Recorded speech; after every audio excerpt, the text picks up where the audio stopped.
Howdy, my name is Grace, and today I want to talk to you about why you should be taking home tests fairly often at A&M to better protect our way of life as a college campus, and to protect, obviously, your health and stop the spread of COVID.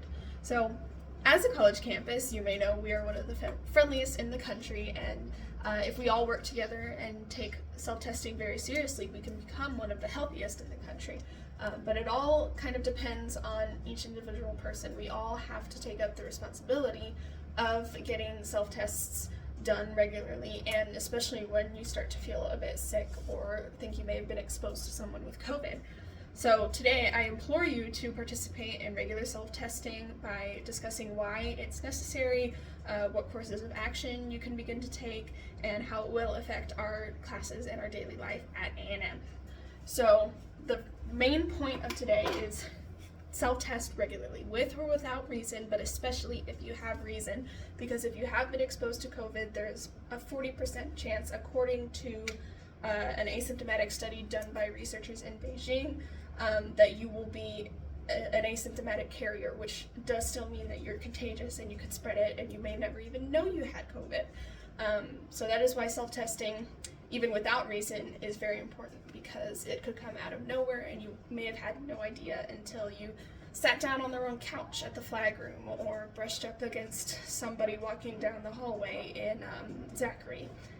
Lord knows I need to use more deodorant anyways. So it is a big campus. There are a lot of people. The chances of you brushing up with an asymptomatic person that is still contagious, they are there. So that's why self-testing needs to be done regularly. I try to do it once a week while I'm at A&M. I kind of dropped off a bit towards the end of the second semester because of COVID cases going down so much, but now they're coming back up again. There's a new strain going around, I think, so everyone's more at risk to get it, especially if you haven't had it before, haven't had it recently, you don't have the antibodies, so you need to be on top of your health and making sure you don't spread it to other people. So what should you do in order to self-test as regularly as you should?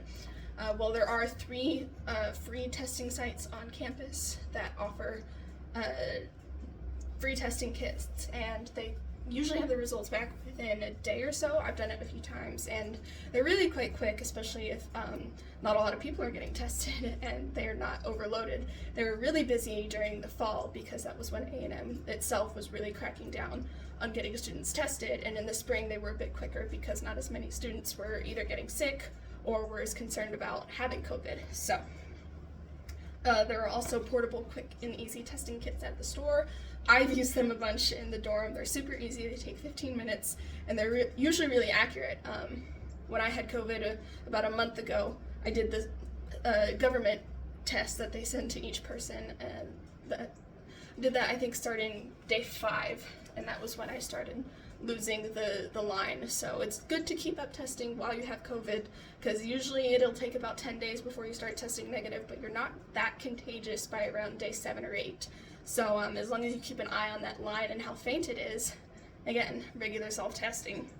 The CDC itself, in a statement directed towards institutions of higher education, such as A&M, suggested that getting tested is one of the best courses of action to slow the spread and reduce severity of COVID cases in the college itself.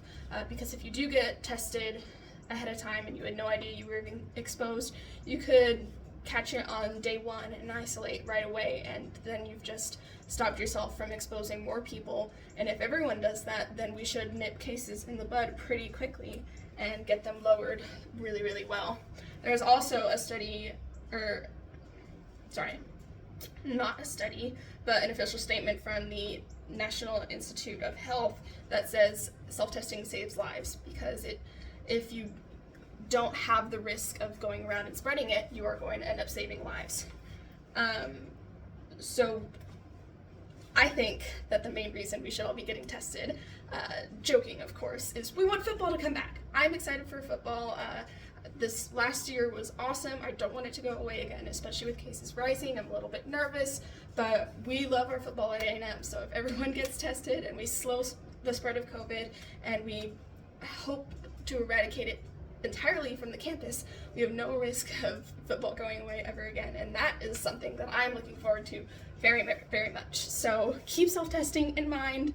Try to do it as much as you can this next semester. It's super quick and easy, and I think that it'll be one of the best things that a student can do to help slow the spread of COVID on campus. Thank you.